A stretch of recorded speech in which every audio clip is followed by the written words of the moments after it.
Hello everyone, this is Selena Royal, one of your classmates, and I'm going to talk to you today a little bit about teaching method using discussion groups, specifically directed discussion.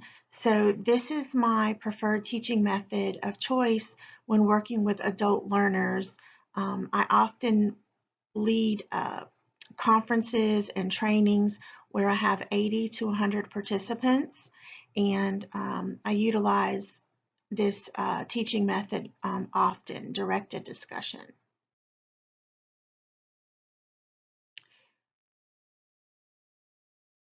The directed discussion can be done, with different size groups and in a variety of ways. So one thing I like to do is have my groups at the conferences during the training modules. I have the room set up with round tables, and so 6 to 8 people at each round table, and this is pretty much their assigned small group as we go through the 3-day conferences and each training. And sometimes we'll have different groups rotate or join in at a different table for a specific activity, but mostly the 6 or 8 people sitting together uh, at that particular round table is the group that they continue with for most of the small group discussions and small group activities.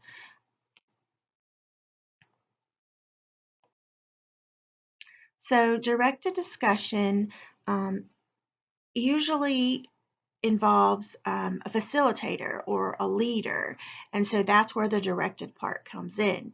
Even if the director, even if the facilitator is not verbally involved in each of the small groups, they can develop prompts for discussion, hot topics, those type of things. So the discussion topics can include things that are on the syllabus, agenda, curriculum, or prior knowledge of, experience with, and other interests related to the course material subjects.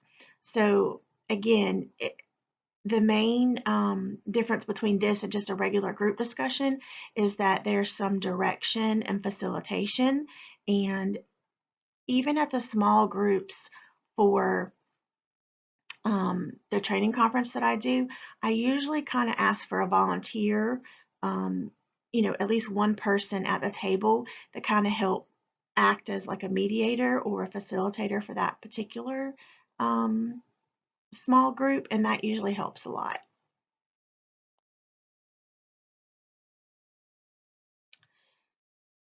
So with all the good things that the directed discussion teaching method can bring to a group for learning and knowledge and education, there are some challenges.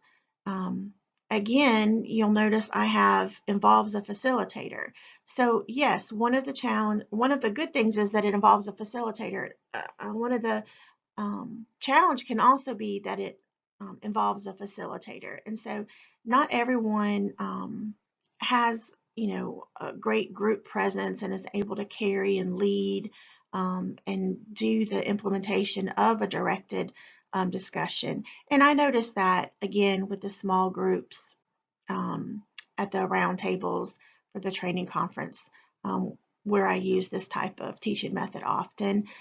Sometimes I have to pop over, a few different tables and help them continue or help the leader of that particular small group get back on track or get control of the conversation, and that happens. But um, another difficulty or challenge is that sometimes it can be hard to get broad and active participation.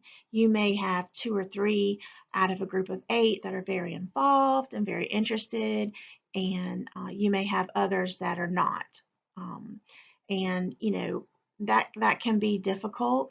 And also, I have noticed that it's much easier for me to do this type of teaching method in person than it is virtually or online. I probably just need a little more practice with the virtual and online portion, but I do find that it's a great method to use for in person.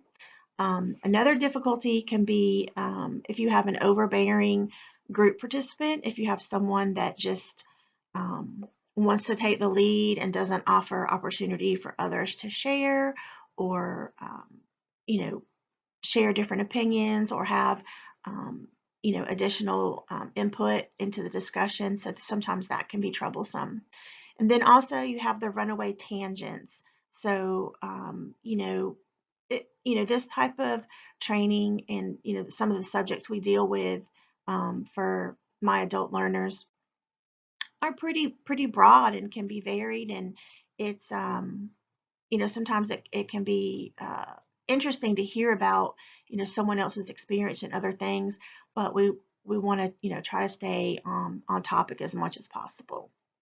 Another thing personally that I find as a challenge is that sometimes the target audience's age range, education level, and socioeconomic status or political position um, can greatly affect the group, especially if you have, half and half, or even if you have one or two that are, on a far end of the spectrum one way or another. And sometimes that can be challenging for the group to have an efficient discussion.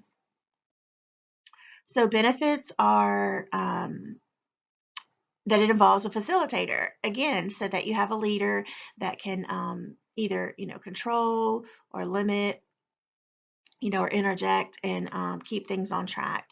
Also, it allows for flexibility. Again, you have a little wiggle room with the topics, and not every single small group is going to be, having the same discussion, going the same way.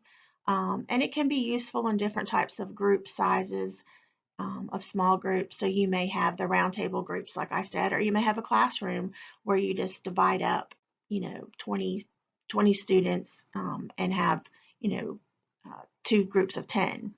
Lastly, it's just easily adaptable and can be facilitated in many ways. So if you are not familiar with directed discussion teaching methods, I encourage you to read up on it and check it out. And hopefully you'll find it as useful as a tool as I do. Thank you.